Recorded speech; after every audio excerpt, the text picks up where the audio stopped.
Selanik, 20. yüzyılın başlarında Osmanlı İmparatorluğu'nun Balkanlardaki en parlak incisiydi. Ticaretin, çok kültürlülüğün, farklı inançların ve yenilikçi fikirlerin bir arada harmanlandığı, Avrupa'ya açılan bir kapıydı. Ancak 1912 yılının sonbaharında patlak veren Birinci Balkan Savaşı, bu rüyayı karanlık bir kabusa dönüştürdü.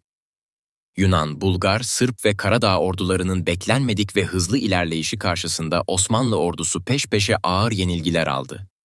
Kasım 1912'de Selanik'in tek kurşun atılmadan Yunan kuvvetlerine teslim edilmesi, şehirde ve çevre köylerde yaşayan yüz binlerce Türk ve Müslüman için kıyametin başlangıcı oldu.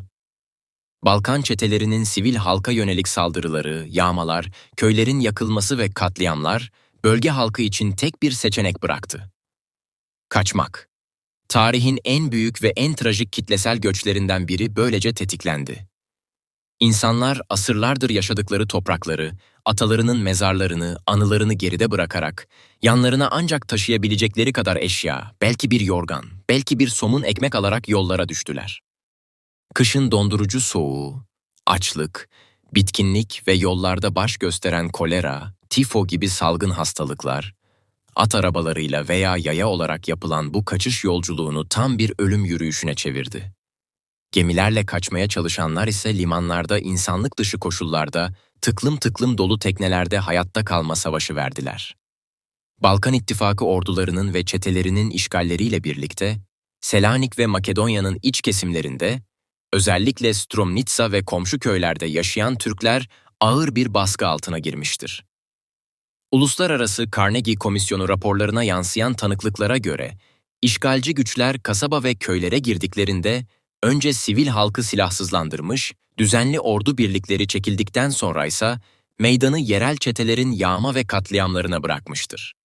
Stromnitsa ve çevresinde kurulan sözde komisyonlar, hiçbir yasal soruşturma yapmadan Müslümanları iyi veya kötü olarak fişlemiştir. Kötü olarak damgalananlar üçerli gruplar halinde bağlanarak mezbahalara götürülmüş, burada vahşice kulakları ve burunları kesilerek işkenceyle katledilmişlerdir. Sadece bu bölgede 3.000 ila 4.000 Müslümanın bu şekilde öldürüldüğü tahmin edilmektedir. Kırsaldaki bu dehşetten can havliyle kaçabilen Türkler, bir umutla Selanik limanına sığınmış olsalar da burada da büyük bir insani krizle karşılaşmışlardır. 23 Kasım 1912 tarihli raporlar, Selanik'e sığınan 50.000 muhacirin ve 30.000 esir Türk askerinin Yunan makamları tarafından açlığa terk edildiğini ortaya koymaktadır. Nitekim Carnegie Komisyonu Eylül 1913'te şehri ziyaret ettiğinde, şiddetin izlerini taşıyan mültecilerin akın akın limana gelmeye devam ettiğini kayıt altına almıştır.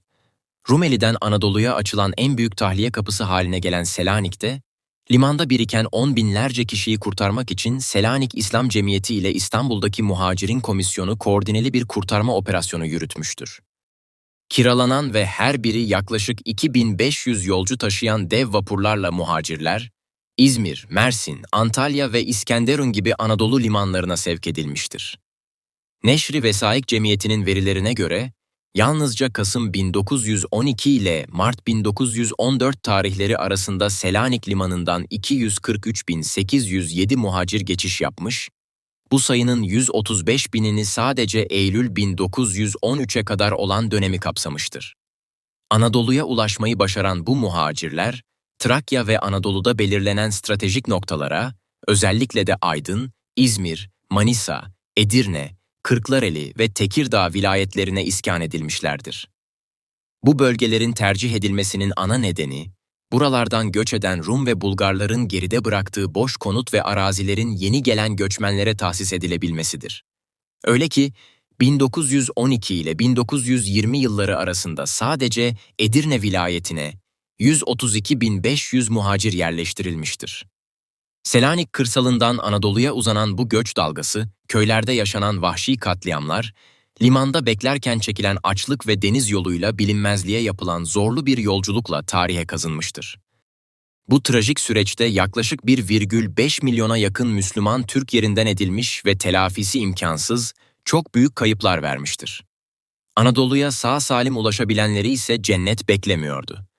1914'te Birinci Dünya Savaşı'nın başlamasıyla felaket daha da büyüdü. Balkanlardan gelen göç dalgası, muhacirler, zaten yıllardır süren savaşlardan dolayı ekonomik olarak çökmüş, altyapısı olmayan ve kendi evlatlarını cephelerde kaybeden yorgun bir Anadolu'ya sığınıyordu. İstanbul, İzmir, Edirne ve Bursa gibi büyük şehirler muhacirlerle dolup taştı. Camilerin avluları, medreseler, okullar ve derme çatma çadır kampları bu insanlara ev sahipliği yapmaya çalıştı. Devletin imkanları son derece kısıtlıydı. Yiyecek, giyecek ve barınak bulmak neredeyse imkansızdı. Muhacirler, yabancısı oldukları bu topraklarda hem geçmişin travmalarını sarmaya hem de ağır yoksulluk şartlarında hayatta kalmaya çalıştılar. Hikayenin en dramatik, en kurumsal ve belki de en kesin perdesi ise 1923 yılında kapandı. Türk Kurtuluş Savaşı'nın Türk milletinin zaferiyle sonuçlanmasının ardından imzalanan Lozan Barış Antlaşması, tarihte eşine az rastlanır bir uluslararası hukuki uygulamayı, Türk-Yunan nüfus mübadelesini beraberinde getirdi. Bu protokole göre, Türkiye'deki Rum Ortodoks nüfus ile Yunanistan'daki Müslüman Türk nüfus, Batı Trakya ve İstanbul hariç, zorunlu olarak yer değiştirecekti. 1912'deki panik ve can havliyle yapılan kaçıştan farklı olarak bu seferki göç planlı ve resmiydi. Ancak taşıdığı hüzün ve acı hiçbir şekilde daha az değildi. Selanik, Kavala, Drama, Serez ve Yanya gibi bölgelerde tutunmayı başarmış son Türkler de, ektikleri toprakları, mahsullerini, ata yadigarı evlerini bir daha asla dönmemek üzere terk etmek zorunda bırakıldılar. Limanlarda bekleyen vapurlara binerken birçoğunun memleketlerinin toprağından bir avuç alıp koynuna sakladığı anlatılır. Haftalar süren gemi yolculuklarında hastalıktan veya kederden hayatını kaybedenler denize verildi.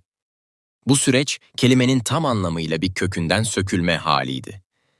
Mübadiller ve muhacirler Anadolu'ya ulaştıklarında genellikle buradan ayrılan Rumların boşalttığı evlere ve arazilere yerleştirildiler.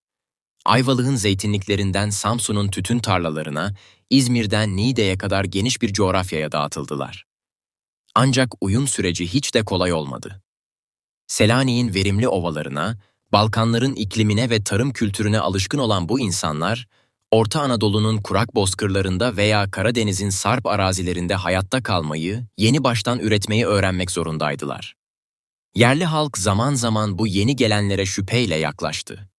Yaşam tarzları, giyimleri, yemek kültürleri ve hatta bazılarının Türkçeden ziyade Rumca veya yerel Balkan dillerini konuşması, aralarında aşılması gereken kültürel bariyerler oluşturdu. Onlara muhacir, mübadil ve bazen haksız yere ötekileştirici ifadeler kullanıldı. Oysa onlar sırf dinleri ve milliyetleri yüzünden evlerinden sürülmüş, ana vatanlarına sığınmış öz kardeşlerdi. Yaşanan tüm bu acılara, yokluklara ve travmalara rağmen, Selanik'ten ve Balkanlardan gelen bu göçmenler, çok kısa bir süre içinde Türkiye Cumhuriyeti'nin sosyal, kültürel ve ekonomik inşasında muazzam bir rol oynadılar. Beraberlerinde sadece acılarını değil, Balkanların zengin mutfağını, çalışkanlıklarını, modern tarım ve ticaret tekniklerini, zanaatkarlıklarını ve en önemlisi aydınlanmacı düşünce yapılarını getirdiler. Modern Türkiye'nin kurucusu Gazi Mustafa Kemal Atatürk'ün de bir Selanikli olması, bu kitlenin Cumhuriyet inkılaplarına en hızlı adapte olan, laik, çağdaş ve modern yaşama sıkı sıkıya sarılan bir topluluk olmasında büyük bir etkendi. Cumhuriyetin fabrikalarında işçi oldular, okullarında öğretmen oldular, tarlalarında üretici oldular ve bu devleti kendi elleriyle yücelttiler. Bugün Türkiye'nin dört bir yanında, büyük annelerinin veya büyük babalarının o uzun, karlı ve kanlı göç yollarından geliş hikayelerini gözleri dolarak dinleyen milyonlarca insan yaşıyor. 1912'den 1923'e uzanan bu süreç, basit bir yer değiştirme veya nüfus hareketi değildir. Bir ulusun yıkıntılar arasından ve küllerinden yeniden doğarken, evlatlarının ödediği en ağır bedellerden biridir. Onların aziz hatıraları bu toprakların hamuruna sonsuza dek karışmıştır.